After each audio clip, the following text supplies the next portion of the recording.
Okay, ladles and jelly beans, fasten your seatbelts and get ready for an only partially well-organized review of Alan Wake, Lord of the Cake, game I have just played. Now, I initially had an interest in Alan Wake when it was still not yet released and it was going to be for the Xbox and for the PC, but at some point it became an Xbox exclusive and as such my interest of it vanished.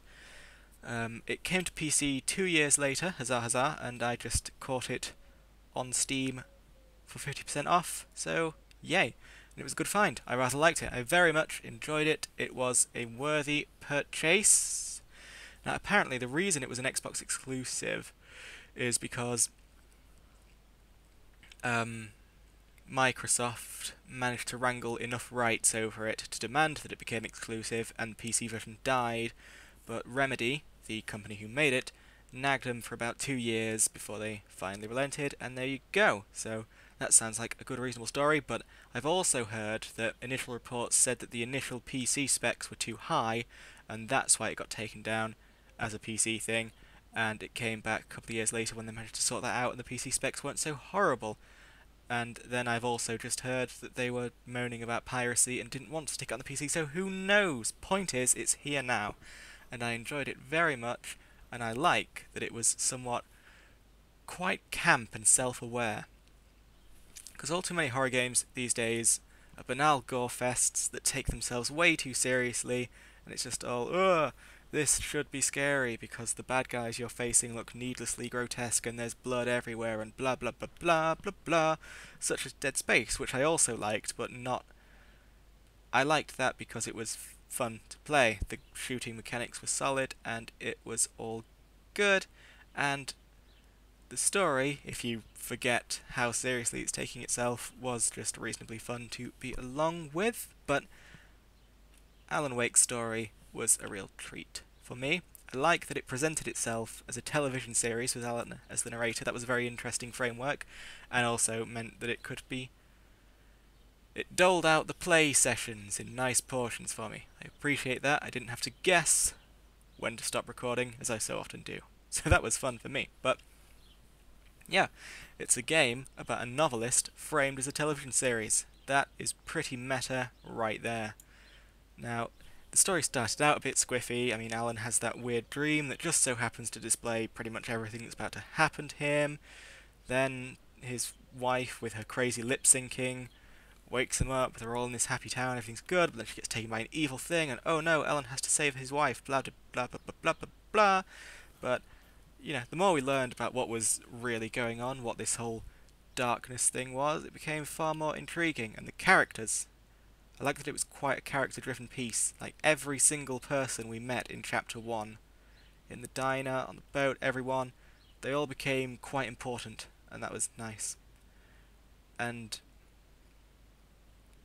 so yeah, the characters all had good plot reasons for being there, and Pat Main remained a nice radio personality throughout the game to serve as a nice treat while schlepping through forests, and there was that Night Falls thing that was a very beautifully camp Twilight Zone parody, but was still very fun to watch indeed. And in general, I just appreciate a story that explains itself just enough to be open for interpretation without just being a crazy mess. I can't think of any crazy mess stories off the top of my head, but I know there have been some. We all know there have been some. So, and the music use was very good as well, especially when it became out and out part of the story with that Poet and the Muse song written by the Old Gods of Asgard, who are pretty cool characters themselves and who I'd really like to learn more about because they definitely had a very obvious history with Barbara Jagger, Thomas Zane, Cynthia Weaver, and the darkness itself. They certainly dabbled in it. It seems like they fought a lot of Taken back in their day and are now mental, unfortunately, but I would like to learn more about those people. And this is probably going to sound weird, but I love that they described Barbara Jagger as a witch and a Baba Yaga and all of these nice folklore things, because so many horror games these days, it's like, oh, zombies, oh, horrible infections, oh, all of these gritty things that are so easily explainable by pseudoscience, and I like that this horror game sort of dealt with really old folklore things like witches. I mean, I know she's not really a witch, but there was that sort of witchy imagery. For instance, a Baba Yaga, that's a sort of witch in folklore who's said to live in a cabin with raven's feet and it can move around. The cabin that is on Cauldron Lake is called Bird Leg Cabin, so that was a nice little touch there. And yeah, I liked the feel of it all. It was a sort of different feel to what's on. And I say horror. Alan Wake is more of a thriller than a horror. Or is it a horror but not a survival horror? See, games are quite hard to stick into genres when it comes to this. It definitely wasn't a survival horror, I dare say, because, well, it just didn't feel like a survival horror. But then so many games that claim to be survival horrors these days don't. But then again, Alan Wake doesn't claim to be a survival horror, so hey! Anyway, yes, and Agent Nightingale's character, he's another one who I'd like to learn a lot more about. Because he sort of knew what was up. He knew that Alan's writing had power, he knew about the darkness, and he clearly wasn't fond of it, or Alan for powering it, and he seemed very, very, very contemptuous towards both Alan and writers in general. It was very cool.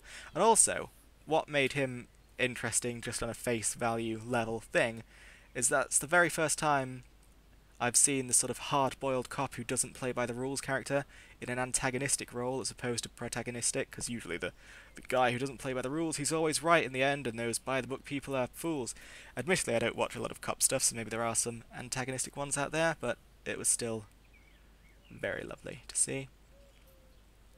And the whole love story with Thomas Zane between Barbara and Cynthia and his writing sort of causing this whole mess was very interesting, and I love the idea that Thomas Zane ended up creating Alan Wake in order to save the world at a later date, which I assume that he created Alan Wake since Thomas Zane vanished about 10 years before Alan was born, because Alan is about 30 years old, like every single video game protagonist ever, whereas Thomas Zane vanished about 40 years ago, so there you go. And the whole thing with the clicker and everything, I liked that. It didn't come off as a Deus Ex Machina for me, or however you pronounce that, for me, because, first of all, it was very well set up with the whole, the power of the writing, Zane imbuing it with a bit of power, Alan imbuing it with a bit of power, everything coming up, so it didn't just come out of nowhere, and also, it didn't make everything perfect. It wasn't, he clicked the switch and everyone was happy and sunshines again, Alan is now trapped down in Cauldron Lake, presumably trying to keep the Dark Presence in check, and Alice is free, but it's not like they're all happy to run off into the sunset and all of that, so that's pretty good. And by the looks of the epilogue, it looks like the town has mostly recovered from Barbara's rampage, and I presume that when Alan said he'd written a better ending for everyone, the Taken people, maybe they've come back to life, though I didn't see Rusty or anyone, so it's possible that whoever was taken is still dead, but the town still seemed fairly well populated, which it probably wouldn't have done if all those Taken we killed were still dead, because it's only a small town. We killed a lot of people. By the looks of things, Rose she looks pretty shaken up, but it looks like she's going to be the new Lady of the Light, so that fun tradition will be kept. Whereas Agent Nightingale, who we saw standing behind in the darkness, perhaps he's the new Barbara Jagger. He could be the new human avatar for the Dark Presence, because clearly the Dark Presence is still out there. I mean, Alan's still under there typing, his voice went all weird, things are going crazy, plus the fact that Zane is still here, so clearly the death of Barbara Jagger, or the quote-unquote death of Barbara Jagger, didn't completely destroy the Dark Presence, or all of this meta-fictional things coming true stuff would have presumably vanished due to no ontological inertia. But whatever. Now,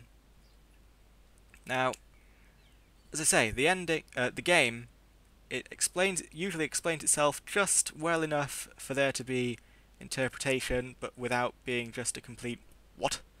But one thing where it is a bit what is with Mr. Scratch. What is up with Mr. Scratch, that doppelganger of Alan Zane suddenly introduced to us in the last couple of seconds? Because Mr. Scratch is old folk slang for the devil, and Mr. Scratch himself certainly had a bit of a sinister smirk about him, and all Zane had to say on the matter is, "This is Mr. Scratch, your friends will meet him when you're gone." So, And that's the last we see or hear of Mr. Scratch, or of Zane for that matter, and we don't see him in the epilogue. I don't think. I didn't see him anyway. So, you know, was Mr. Scratch, was he created by Zane, by Barbara? What's he for? Is he going to take Alan's place, as was kind of suggested? So, and then he said people are going to meet. He said his friends are going to meet Mr. Scratch. So are they going to meet him as Mr. Scratch, or are they going to meet him as Alan? Is he going to deceive? Is he going to not? What's going to go on? Certainly, we didn't see him with Alice at the end. We didn't see anything of Barry and Sarah and all of that at the end, so we don't know what's going on there. So keep an eye on Mr. Scratch, and for that matter, keep an eye on Zane himself, because you'll recall that the original Thomas Zane wrote Barbara Jagger back to life for no good reason, and because there was no good reason in the writing, the darkness was able to use her for its own ends and cause a whole lot of trouble. Similarly, when Alan was going through his problems, he wrote Zane back into existence to be his guide with no good explanation. So it's possible that this version of Zane is tainted. The darkness has got it, and the darkness is using it for its own means. It kind of doesn't seem likely right now, because Zane has been nothing but a help to us. He certainly didn't seem to have any ill intent towards us, but this story is quite screwy, so you can never really be sure. Plus, if you recall, Walter, the guy who you first meet drunk in the cells, he's talking about Danny, when he was dying in the moonshine place, he made a comment about crappy sequels where the good guy suddenly becomes the bad guy, and that could be more meta stuff going on there, you know, if Alan Wake gets a sequel. I know it's got an American Nightmare thing that I haven't got round to playing or knowing anything about yet, but it's possible in that. Maybe we see Zane again, maybe Zane turns out to be evil, maybe he's doing some bad things, you never know. Anyway, that was less a review and more of a me just saying, I like the story, here's what I think's going on, but hey, that's as good a review as any. Thank you for listening to me ramble on. I hope you've enjoyed this, hope you've enjoyed the pretty pictures, and I will see you later for, let's call it a bit of StarCraft 2. Bye!